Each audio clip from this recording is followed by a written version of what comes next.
Howdy, howdy. Sue Devil here, and welcome to a bit of a breakdown of the Vampire Coast unit roster release as it pertains to how I think they will play against the Dwarfs.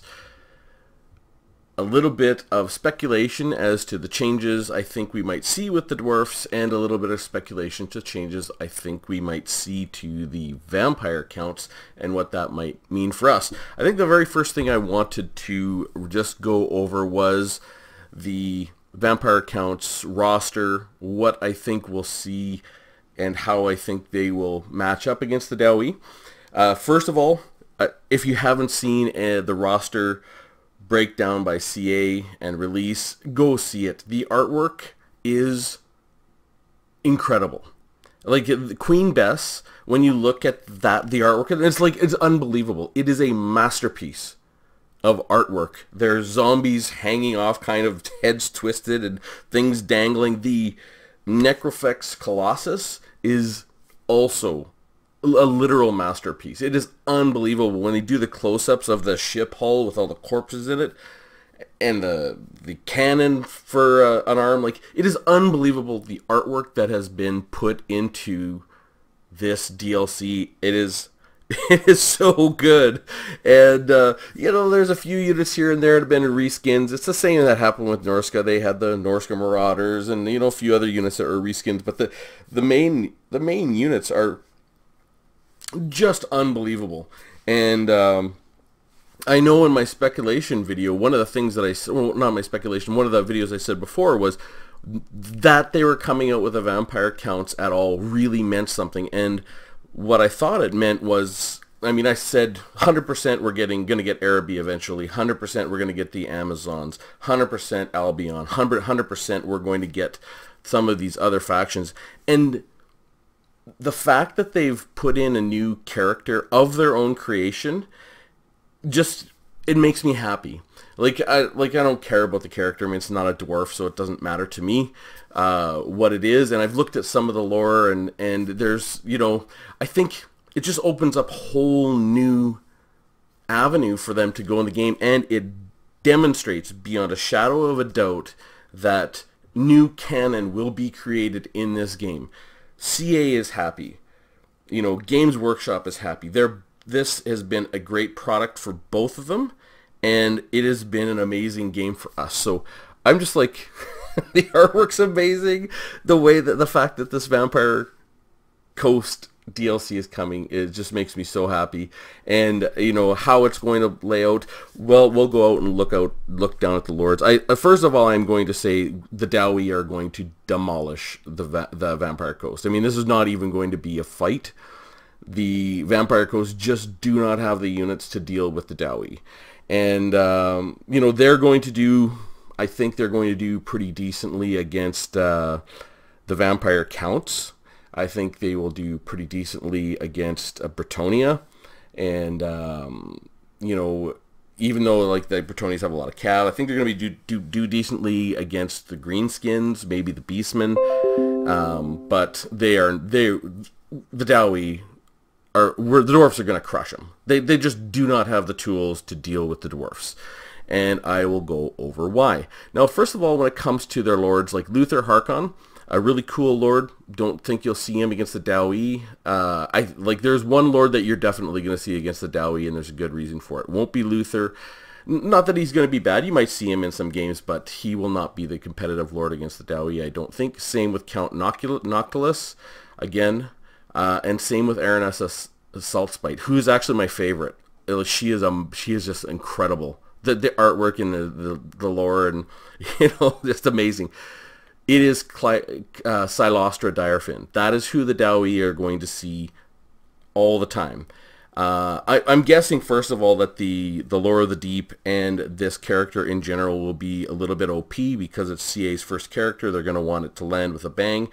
And Silostra is not going to be able to take the field against factions that have a lot of single target magic damage. She'll just get obliterated. But the Dawi do not have that at all.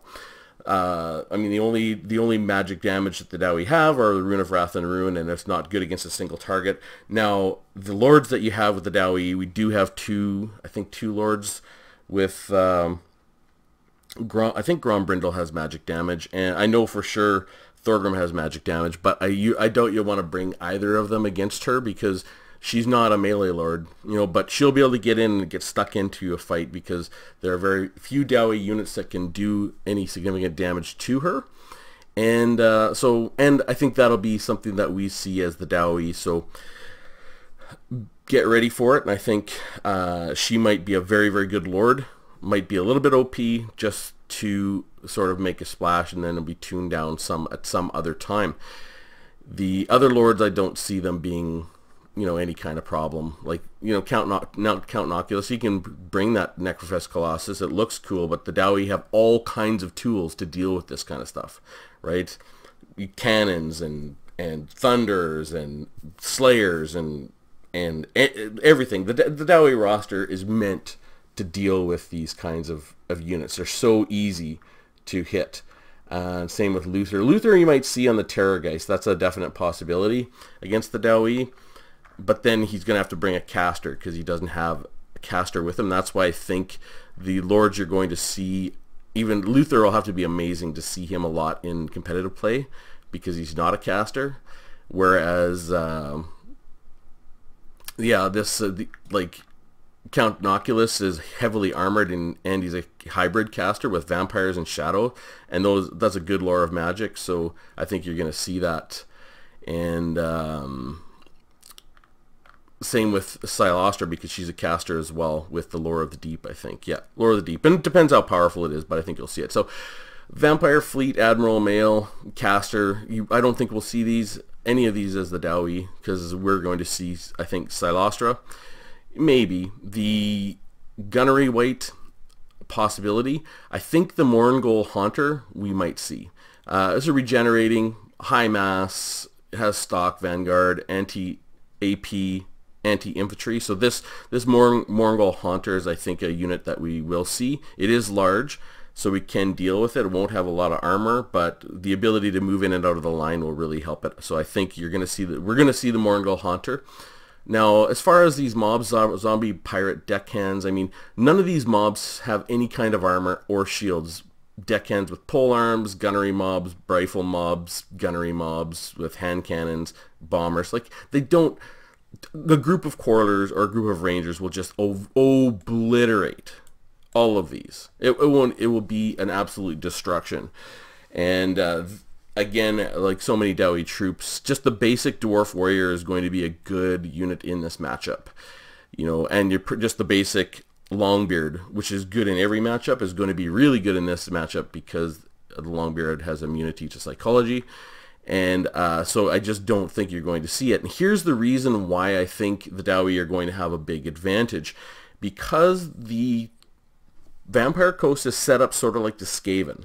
And the Skaven with the Storm Vermin and the Storm Vermin with Halberds, the basic Storm Vermin are analogous to the Depth Guard in that they don't have armor piercing. So you will see against the Skaven, either they can shed your armor, or they bring Storm Vermin with pole arms, or with halberds, which are not that great. So Depth Guard with polearm will be that same thing, and these are not really high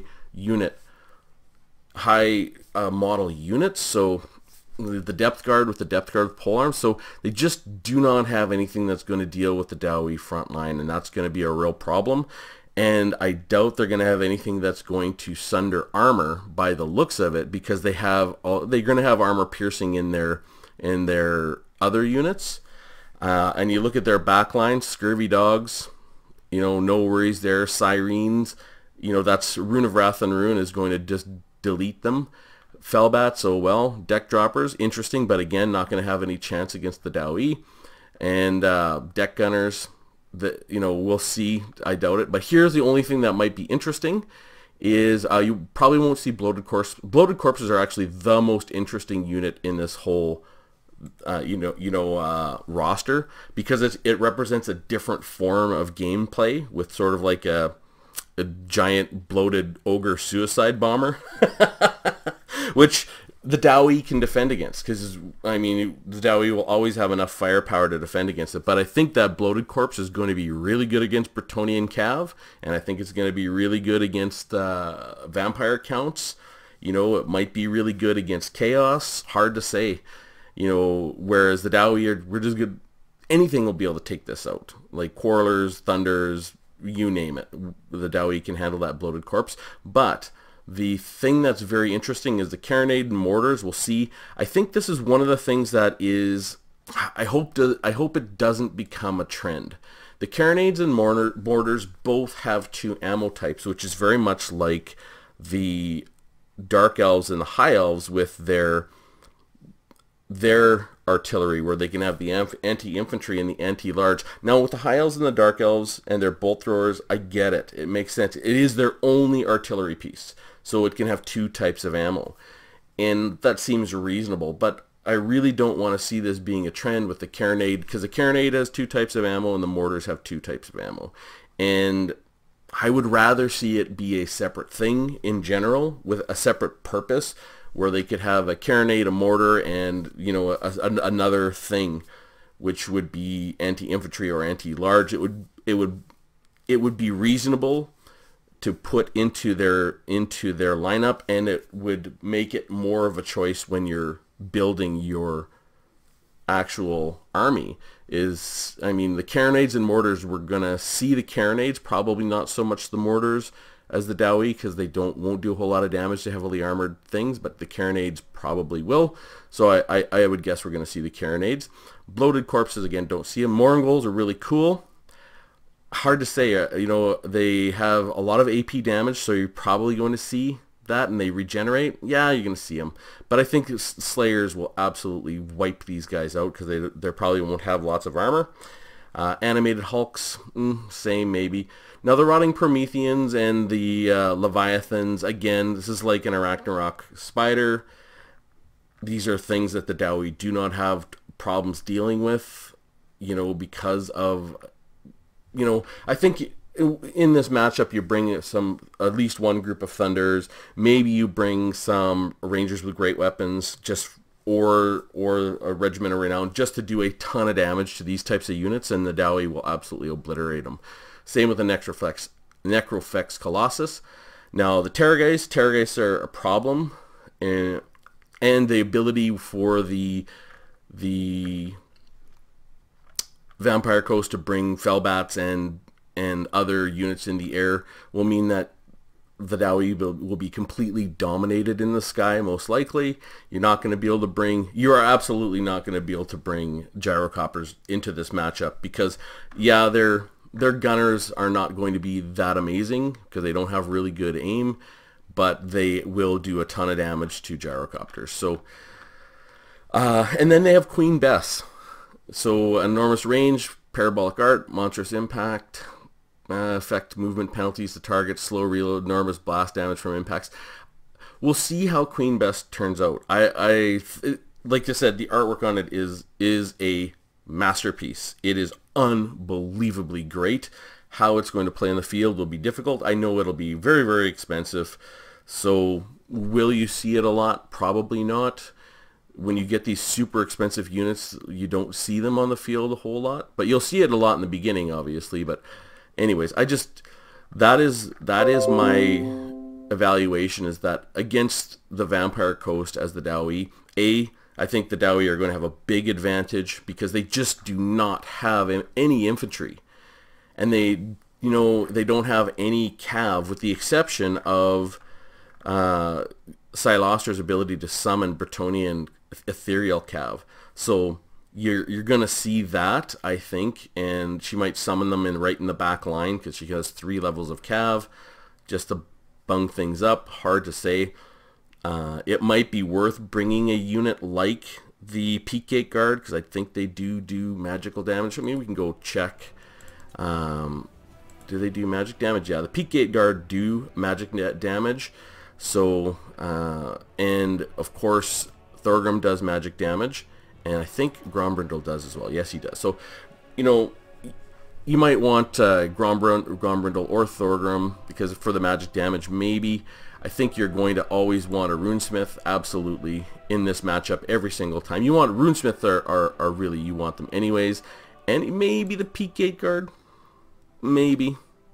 I doubt it, but, you know, really I think just basic Dwarf Warriors and Longbeards with their shields and armor will mop the floor with anything that they can bring.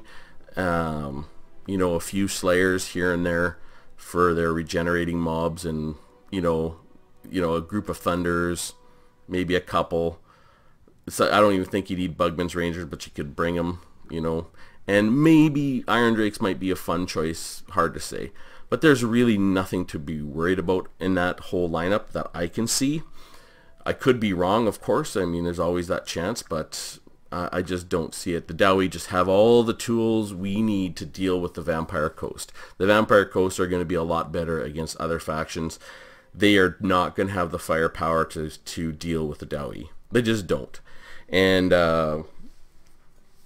you know, and the Dawi have all the everything they need to deal with the Vampire Coast. So it'll be interesting. And who knows? We'll see how good Silostra is. If she's amazing, might make, like, it could be that she's going to be such a good lord it'll be very, very hard. Now, that said, that's, I guess, my view on the Vampire Coast units, how the matchup is going to be, and, you know, what I think the Dowie are going to do. Now, we have this tournament coming up this weekend, which I would definitely, everyone go to Jan on Occasion's channel. If you're not subscribed to him, you should subscribe to him anyways, because he's amazing. But he's actually going to be helping to host it again, along with Turn and Italian Spartacus. The lineup is really, really good. And you got a Lore Master of Sotek, Shetland Apache, you know, geez, there's a big long lineup of very, very good players in it. I can't remember them all off the top of my head. Unfortunately, Talaxalan Soothsayer, who won it last time. And, you know, anyways, go to Jan on Occasion's channel, and I would definitely subscribe to stay in tune with that, because I think that's going to be really cool, because not only is it a great tournament with great players, they are going to be showing the new build with the Vampire Coast.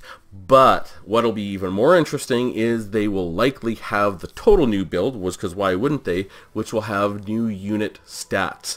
Now, this is the other thing, the other two things I want to go over. Is I want to go over what I think will happen with the Vampire counts, but I want to go over what I think will happen with the Dowie, because every single major patch you're going to see some kind of adjustment, and that's been the tradition for CA ever since this game released. Every patch there is some little tweaking to multiplayer and campaign, and we will like to see some tweaks to the Dowie, and I am going to go over what I hope to see and what I think we'll see. Now, first of all, the Dowie Lords are all solid. There really is no bad pick if you're going to play the Dowie. There is no bad pick. There really isn't. Now, I will say the most competitive pick is the Rune Lord, just because of the Master Rune of Wrath and Rune, and they're so cheap in general. Or Ungrim Iron Fist, which I've said before, just a stripped down Ungrim Iron Fist is really, really good. But you are not going to lose because you picked Grombrindle or Thorgrim or Belegar or a regular Lord. This is not a winner. This is not a choice that's going to make the difference between a win or a loss in general. These Lords are very good, and they have all the abilities they need. Now, they changed the Lord in the last patch and basically gave him these two new abilities, which is Perfect Vigor, which is really expensive. If this was like 50, maybe we could see it, but and Star Metal Plate, which is actually pretty good for 228. I think it's too expensive, but you know, he's reasonable. And Belegar is awesome. Ungrim Iron Fist is amazing. Grombrindle is really solid.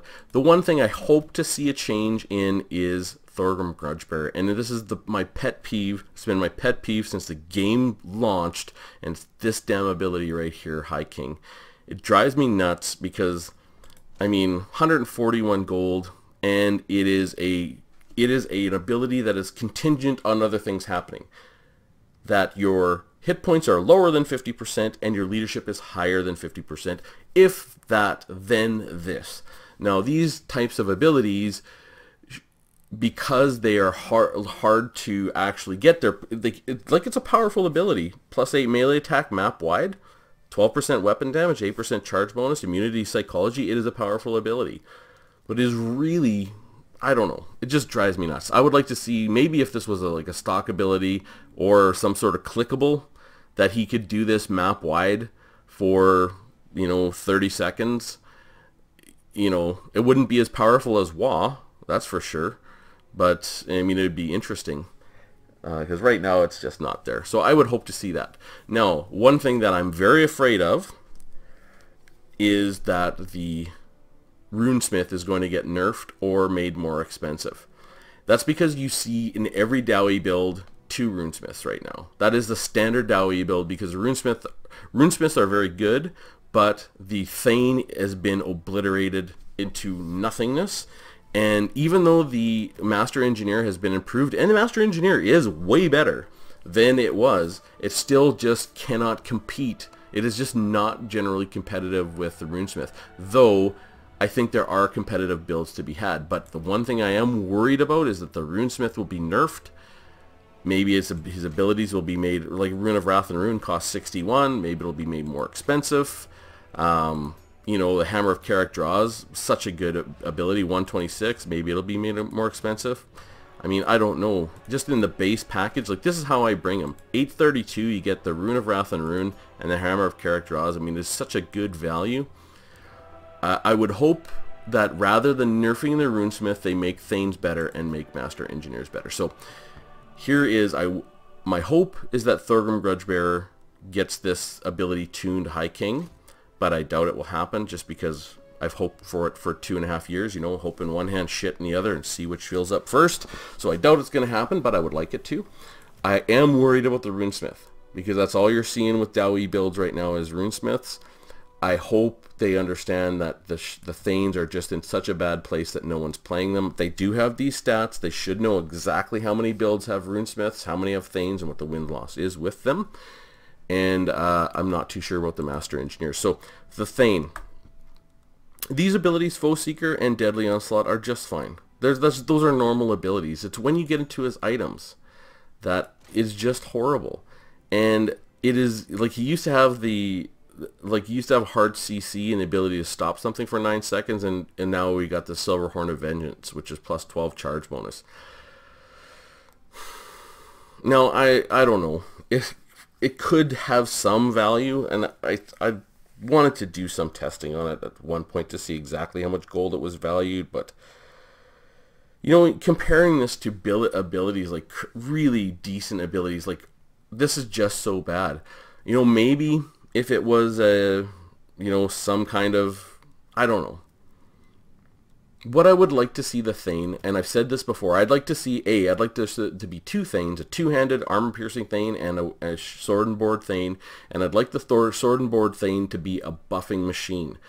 And because that's what they are in the lore. Your Thanes, rally your troops. I'd love to see the Thane have the ability that it had was the Master Rune of Stromny Redbeard, where it was +5 melee attack and +8 leadership or something like that. And then another ability along the buff side. Now this debuff of 22% weakness to fire damage is very good. And like that's a 22% boost to damage, and it's constant. Unfortunately, it is hard to synergize because you gotta either get your Thane out front, you gotta get the blasting charges, you gotta be the Warriors of Dragonfire Pass. There's no way for the Dawi to give other units fire damage to go with this weakness to fire damage, but it does synergize well with Iron Drakes, blasting charges, with the Warriors of Dragonfire Pass and gyrocopters. So that it's, I don't know, the jury's still out on this ability. It may be great, it may be, I don't know. But this Silver Horn of Vengeance is so bad. And here's the thing is, they really thought about it, because they changed it from a percentage to a flat plus 12 charge bonus. So someone thought about this. They considered this. They thought, what can I do to make the Silver Horn of Vengeance better? And, fair enough. They changed it to a 12%, a 12 plus 12 charge bonus with 36%. It should just be gone. This is or changed completely into something useful, because this is irritating. This is, you know, and you just don't see the Thanes anymore because they don't have competitive abilities. Master Engineer, I don't know. Master Engineer is very expensive. Like, you look at 1546 for the top spec build, and if I was going to bring him, I might not bring Entrenchment, I would bring Ballistics, I might not bring Extra Powder, Rune of Slowness maybe, and Prospector Spyglass maybe, and like this. So I might bring him at 1200. Is he worth 1200? You know, maybe we go and look at the Empire and look at their Witch Hunter. You know, Witch Hunter is, they have damage resistance and this reduced power recharge rate. 977 for a fully loaded, and they have Accusation, Slippery, Speed, and Melee Defense. Like 977 for these guys. Now, they do not buff their other units, I get it, but this Accusation is quite good, and they're coming in quite cheap, and they do magic damage. Like, I know I said before, what I would like to see is the Master Engineer to have a type of a bullet, a slug loadout, that you could decide if you want them to have shells that do magic damage, armor sundering, normal damage, you know, these types of things, that you could rune inscribed shells, that kind of thing. I don't know. That will not happen. They just did a rework. What they probably need to do is, I think, either change these abilities are pretty expensive. Like, if these abilities were 80 instead of 163, yeah, 80, kind of in that 80, there we go, 83 for the Extra Powder. You know, if this was Ballistics Calibration, was sort of like 100, Entrenchment like 75, Rune of Slowness like 80, and Prospector Spyglass sort of like 80. If these abilities were quite a bit cheaper, and you could bring a reasonably kitted out Master Engineer for 1,000, maybe that brings them to where they need to be. But they might be where they need to be right now. I just don't know enough. The jury's still out on the Master Engineer. I've seen a few games with them, but really not many. It's because the Runesmith is dominating right now, and the Thane is awful. So that brings us, that's the Heroes and the Lords. So I do think we're going to see something with the Thane. I don't know if we're going to see something to the Master Engineer. I would hope we're going to see a reduction in cost, because I like his loadout. The only thing I don't like is the Firing Authority, but I guess you could keep it, I guess. But I would just like to see a much cheaper loadout for the Master Engineer. Now, we go. I think the most likely thing to get a nerf is going to be blasting charges themselves. Not miners with blasting charges. I think the blasting charges themselves, which I really do not want to see. I think these blasting charges are very powerful. We did some testing, and I know that miners with blasting charges are good value at 400, whereas regular miners are really probably only worth about 225. So blasting charges all on their own, one volley is worth 150 gold, 100 to 200 gold if you get them all off. It's a very, very good ability. I can see it being nerfed because you're seeing miners with blasting charges in every Dowie build. It's very common, it's very powerful. It might get a nerf. What I would hope to see, I'm expecting the blasting charges to get a nerf. What I would rather see is for the miners to get a buff, really have their melee attack significantly increased from 18 to, you know, like 26, and their charge bonus increased from 6 to 16 or something like that, so they could at least do some damage. And then your miners with blasting charges would get those stats too. You just bring them in a smaller group. Instead of 675, you get 60. So the blasting charges wouldn't be quite so devastating, but the unit itself would be better. That's what I'm hoping for. And we know the testing we've done with Dwarf Warriors and Longbeards. They are terrible in infantry engagements. Now, based on what the testing we've seen, they're okay in cav engagements. Maybe beyond that, you know, if they all got an anti-large bonus, I could see that. Or they had a stat bonus so they could do better in infantry engagements. But I don't think we will see it, unfortunately. Maybe we see a change to the miners, I don't know. But I would love to see a change to all of our armor-piercing infantry, our low level. The hammers are great. They're fine. They're in an awesome space. So I don't think we're going to see anything else like that. All the rest of our infantry is amazing. There's just nothing that needs to be changed anywhere. You know, everything is solid. Will we see a nerf? I don't know. I doubt it. Iron Breakers are really amazing. Maybe we see a small nerf to the Iron Breakers. Longbeards, regular Longbeards are amazing. And maybe I don't know that we see a nerf, but we might. And if we do see a nerf, I think it's going to be the blasting charges. So it is what it is. As far as missile infantry goes, I don't think anything will change. The Dawi missile infantry is all very good.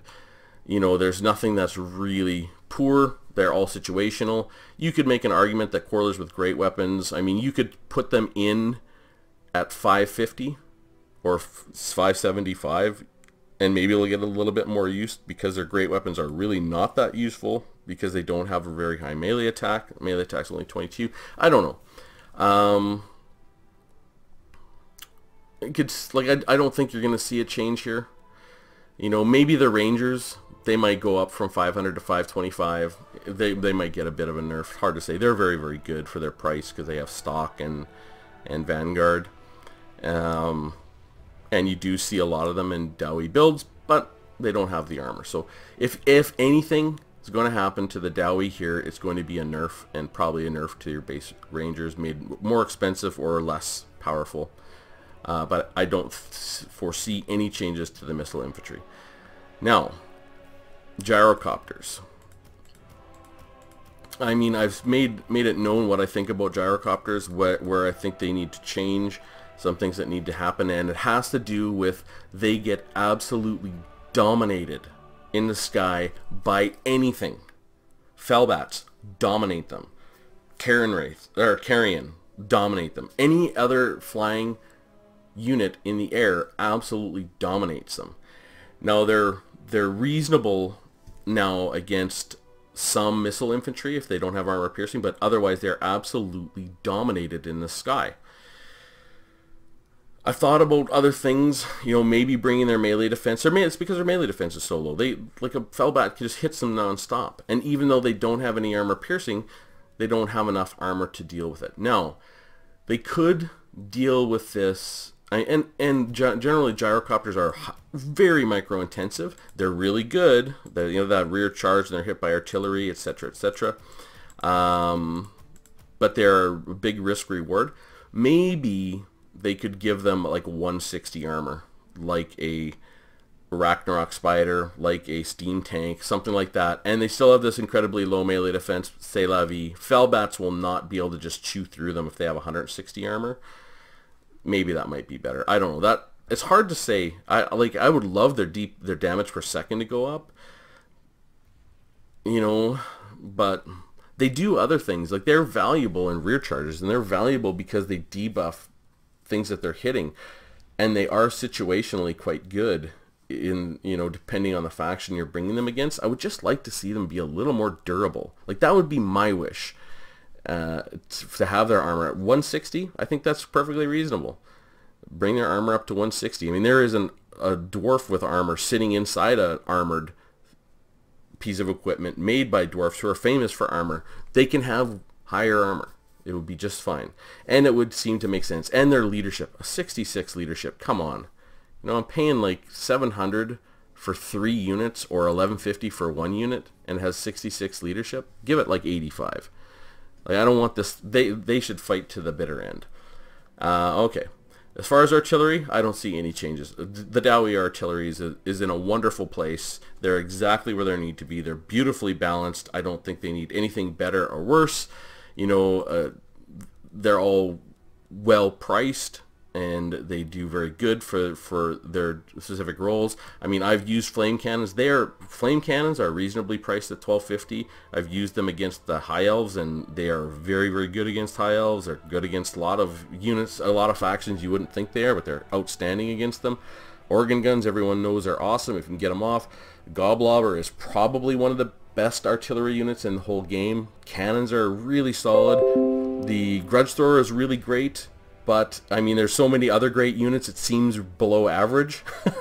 It is probably the weakest piece of artillery in terms of the other artillery, and yet it's better than almost everyone else's artillery. That's how good it is. And the Bolt Thrower is just fantastic. So, I really don't see any changes to the artillery, don't see any changes to missile infantry. I would love to see changes to gyrocopters, but I don't think we'll see it. And again, the only changes I really worry about are the Runesmith being nerfed instead of Thanes being buffed and Master Engineers being made cheaper. And I would love to see Thorgrim get a change to this awful ability. No, it's not awful. Its ability it irritates me. Now I get you can use it. It is actually really powerful if you use it right. I get it, and but it's irritating to use.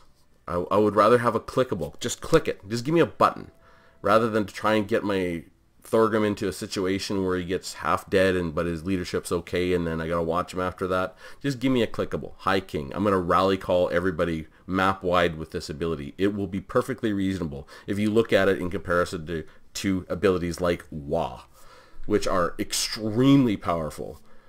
You know, this is nothing compared to Wah. So yeah, we might see a nerf to the Rune Lord. I hope not. And the regular Lord, I don't know. So that's my thoughts on the Dawi. Now, the last little bit on the vampire counts. I don't have much to say. Will they change their units a whole lot? I don't know. I think a lot of their changes are going to be in campaign. They're going to be, just like the Dawi got some really nice cool things with the Forge and starting positions. I think we'll see some starting positions. There's an outside shot. Musalon will be playable. I think that would be really cool for the Vampire Counts players. It would be analogous to Karak Kadrin, huh? With the Slayer King being playable. Maybe Helmengorst or one of these other undead gets a new starting position in a different part of the map. I think that would be reasonable. The thing I worry about is their campaign mechanics making them a little bit too powerful. Vampires are already very powerful in the early game because they can summon all these undead units and swarm other factions, so they're so good in the early game.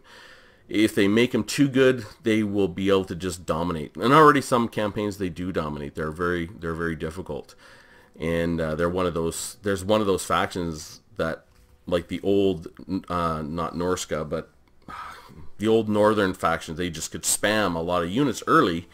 They could get out ahead, and vampires are like that. I hope they don't become like that. I hope their campaign mechanics keep them at where they are in the early game, or slightly worse, but make them better in the late game, so they're more interesting. And I hope that their mechanics make them very interesting to play. Not that I'm going to play them. I only play the Dawi, but I would love to watch a great campaign by a player who loves the vampire counts, because those are the best campaigns to watch, right? Someone who's passionate about the vampire counts would love to see a great campaign with the new mechanics in, and hopefully we see Musalon in. Hopefully they have a new starting position or two.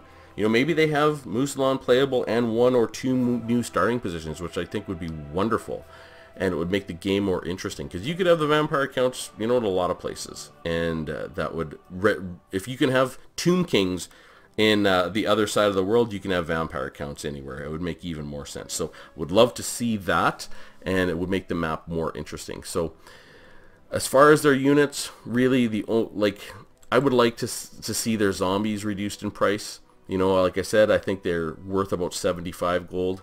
You know, and maybe the Skeleton Warriors and Skeleton Spearmen 275 and 325. You might even be able to make the Crypt Ghouls 475. And I think the Graveguard with great weapons should be made a little bit cheaper, sort of like 875. The Cairn Wraiths and the Hex Wraiths.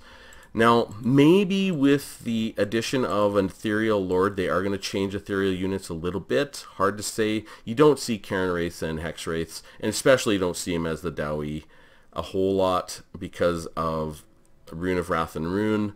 So I don't know, and they're so vulnerable, like, to other factions like Fate of Yuna and stuff like that. Maybe they make some change to them. I don't know. I'm not too sure what they'll do, but I would like to see some upgrade of these. If I pick these units, really, if we upgrade these units a little bit, especially like zombies, let's say zombies are 75, let's say they're even 125 or 100.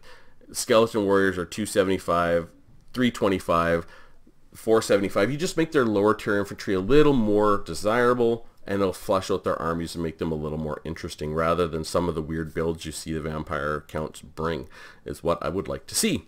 So that is my evaluation of the Vampire Coast. My speculation is how they will be to play against the Dowie. I think the Dowie will have a massive advantage in that. Just like against the Tomb Kings. Like the Dawi against the Tomb Kings, I mean, they have a huge advantage in that fight, and for a lot of the same reasons. The Tomb Kings just do not have the infantry to deal with the Dawi, and the Dawi have answers to all of their large units. The only units that the Tomb Kings really have that can put pressure on the Dawi are the Ushabti with great bows, and maybe like the Tomb Scorpions. You know, really, those are the only high pressure units that I think, anyways. And I think it'll be sort of the same. There's only going to be a couple units that are going to put any kind of pressure on the Dawi lines, and the infantry just is not going to cut it. They just do not have any infantry, and they are not going to be able to skirmish with the Dawi.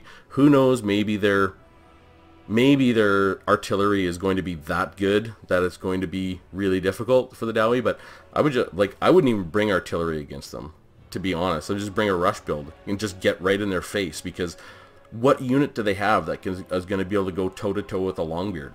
No, none, zero. They just don't have a unit that's going to be able to stand up to just a basic Longbeard. So the Dawi, the anti-Vampire Coast, is going to be a rush build because they don't have mobility.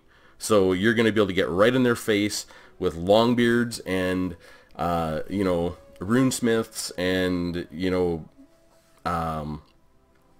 even quarrelers and stuff like that, and slayers, and it'll just be a crush. They just have no way to defend against the Dawi rush build at all, and they can't go toe to toe with the Dawi on any of these elements. Ranged, probably not artillery, but we'll see how good Queen Bess is and how good their carronades are and this kind of stuff. And you know, so I just think it'll be a crush. Dawi units, again, God, I hope the runesmith does not get nerfed. I'm really worried about it. I hope the blasting charges don't get nerfed. Like I said, I just hope that the miners get a buff, and the miners with blasting charges have fewer models in the unit. I think that would be more interesting and better. And you know, I hope our great weapon units do get a buff to their melee attack and charge bonus. I think that would be both pretty reasonable. And the gyrocopters, maybe a giant buff to armor. Maybe that brings them their health and leadership. Who knows? I would just like to see them more durable in the sky. I don't know that we'll see that, but, you know, fingers crossed. Anyways, I would love to hear from you. What do you think the matchup against the Vampire Coast is going to be like? What are your thoughts on the units? I think like I said, what are your thoughts on the Bloated Corpse? I think that is the most interesting unit in this DLC, because it represents a completely new type of gameplay. It'll be hard to pull off. Hopefully they are very cheap. They're cheap and powerful. That's the thing. If they're cheap and powerful, they might be able to swarm you. So maybe it'll be really crappy, because apparently they can blow up a whole unit. So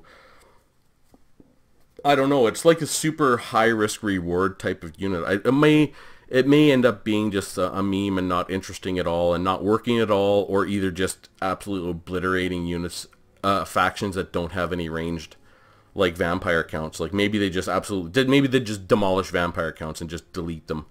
You know, hard to say. Anyways, I'd like to hear your thoughts, and I would like to hear your thoughts about what you think is going to happen with the vampire counts. Do they get new start positions? Is Moose-Long going to be playable?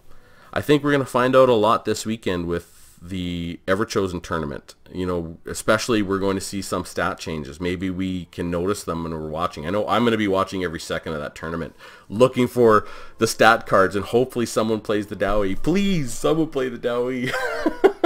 But, well, I think, you know, someone might play the Dawi just because they're going to be good against the Vampire Coast. That's my thoughts on that.